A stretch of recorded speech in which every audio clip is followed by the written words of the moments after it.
So let me tell you about this one time that I was robbed by my date on a first date, because this story is still as traumatizing now as it was then. I'll be making this delicious soaked curry snack to console myself. Join me. About 10 years ago or more, I bumped into this man in a public service vehicle traveling from one part of town to the other. He sat next to me and was quite the gentleman, making me laugh throughout my travels. Hey, hey, hey. By the time I had arrived at my destination, he had wooed me into exchanging numbers with him. Of course, here I was, a young college student in her early 20s, just excited that her prayers for a kingdom spouse were starting to look like they were being answered. This is why it's important to pray for discernment in your waiting time too, folks. That's just a side note. Anyway, we exchanged numbers and we were vibing for a few weeks. Then he asked me out on a date. He claimed to be working at this restaurant he would be taking me to on his off day. So yes, we went. Everything was going well until he kept trying to make a call using his phone and it seemed like it was not going through. I don't know how he happened to get me. All I remember is he asked me for my phone. I gave it to him, no questions asked. After a while, he was talking to whoever it was on the other end of the call. Then he gestured that it's too loud and he needed to step into the hallway. That is how my phone disappeared. I'm still wondering how I didn't get up to follow him. He had left his phone on the table. I looked at it. It was a dupe.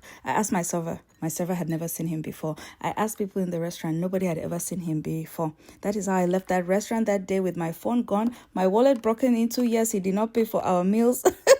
And my dignity out of the window. Please, are men even human? Are men human? I ask again. Oh, and the number he was using was no longer in service. So